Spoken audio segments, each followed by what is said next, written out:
Մեծարգո վարչապետ, շնորհակալ եմ մեր տեսլականը ներկայացնելու համար եւ շնորհավորում եմ բոլորիս երրորդ անգամը անընդմեջ այս հնարավորության համար ու նաեւ ոչ միայն ներկայացնելու, այլ կարևորը իրականացնելու համար մեր տեսլականը։ Ես կցանկանայի, որ մենք խոսենք ադապտացիայի մասին։ Ի վերջո 4-րդ հանրապետությանը գալը եւս դրա արդյունք էր մեզ եւ մեզ շրջապատող աշխարհը ավելի լավ ճանաչելու, մեր ունեցած փորձառության մասին։ Թեման ընդգրկուն է եւ մեր քաղաքական կյանքում եւ առօրյայում անընդհատ առնչվում ենք սրան։ Օրինակ, Ղարաբաղի հարցում մեր ընդդիմադիրները մեզ անվերջ մեղադրում են այն բանում, որ մենք դիրքորոշումներ ենք փոխել, կարծես չնկատելով, թե որն է եղել դրա անհրաժեշտությունը կամ ինչն է բերել դրան։ Նույնը վերաբերում է օրինակ ռազմավարական հարաբերություններին, մինչև վերջին տարիները մեր ունեցած պատկերացումներին, կամ նույնը բանակում եղած խնդիրները, մասնավորապես ոչ կանոնադրային հարաբերությունները ու դրանց արդյունքում ծագող խնդիրները։ Խնդրում եմ ասեք, թե ինչու ադապտացիան թուլություն չէ, այլ անհրաժեշտություն մեր պետության հաջողության, անգամ կասեի հարատևության համար։ Շնորհակալ եմ։ Դրա համար ադապտացիայի մասին խոսում է ինքը քաղաքակրթությունը, որովհետև հիմա գիտությունը օրինակ փորձում է պարզել, թե ինչն է պատճառը, որ մարդը դարձել է ամենահաջող կենսաբանական տեսակը։ Դրա համար պետք է պատճառ լինի, չէ՞։ Դրա համար մի պատճառ կա։ Ադապտացիայի ամենամեծ կարողությունը։ Ոչ մի ուրիշ կենսաբանական տեսակ ադապտացիայի ավելի ճկուն կարողություն չի ցուցաբերել, ինչպես մարդը, բայց այստեղ մի հատ կարևոր բան կա, ինչն է եղել պատճառը, որ հենց մարդն է ցուցաբերել ադապտացիայի ամենամեծ կարողությունը, որովհետև մարդը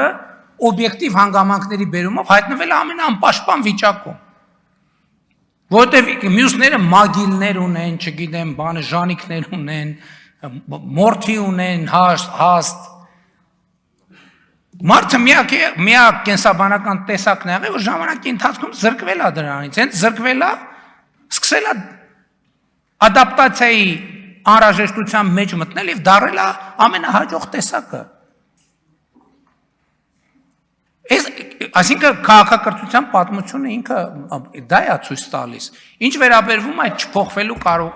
փոխվելու եւ չփոխվելու կարողությունը։ Էլ եմ ասում, շատ ընդունված ժանր է, այս թվին էս է։ Հիմա օրինակ կան դեպքեր, երբ որ հանում են,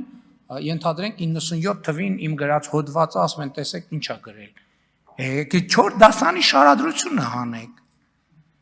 Բայց 4 դասանում ինչեր եմ գրել, ընդհանրապես 3-րդ դասանում ինչեր եմ գրել։ Այսինքն այս չփոխվելու, բա աշխարհի հետ առնչվում ենք, այն գիտելիքը, որը մենք ձեռք ենք բերում,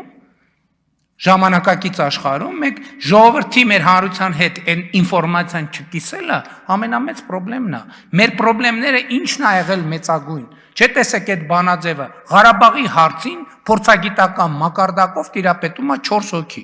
Դուք պատկերացնում եք, այն ժամանակ մենք ասել ենք, բանը այդ 7 իմաստունների խնջույքի տրամաբանության մեջ, էլի, կատաստրոֆա է դա։ Ամեն ինչ սկսել է այդտեղից։ Բայց ինչի է 4 հոգու 6 կներեք, ուրեմն 7 իմաստունների խնջույքի 6 պլյուս 1, բայց ինչի՞ց է եղել, մենք այս հարցի պատասխանը, որովհետև իրականությունը ոչ մի աղերս չի ունեցել Ղարաբաղի շարժման եւ մեր ներքին նարատիվների հետ։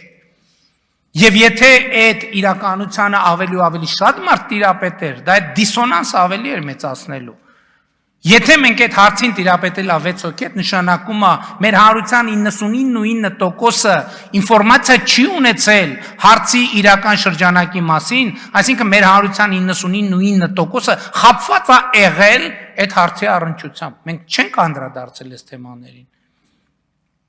Մենք էլ նույնպես ու մենք էլ ենք խաբելու այդ process-ը սկսել,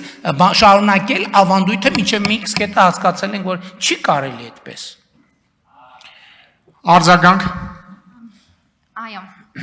համաձայն եմ ձեզ հետ, պարոն վարչապետ, բայց էլի հետ գալով այս ադապտացիայի թեմային մի հետաքրքիր բան է տեղի ունենում մեզ մոտ դահլիճում։ Ուրեմն մեր ընդդիմադիր գործընկերները, հատկապես ուժեղ Հայաստանի, շատ լավ օգտագործում են այս ադապտացիոն գործելավոճը, Տեսնելով հանրային տրամադրությունները, օրինակ գալիս հայտարարում են, որ TRIP-ը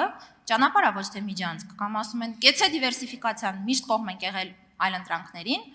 բայց իրականում խորքային իմաստով էլի տորպեդահարում են ադապտացիան, որտեղ հենց որ նեղն են ընկնում, նորից հետ են գալիս են հին բազմակի օգտագործված նարատիվներին, օրինակ գալիս ասում են իհարկե դեմ ենք Պրահայի քառակողմ հայտարարությանը, որով Արցախը զիջվեց։ Ինչ դա անվանենք,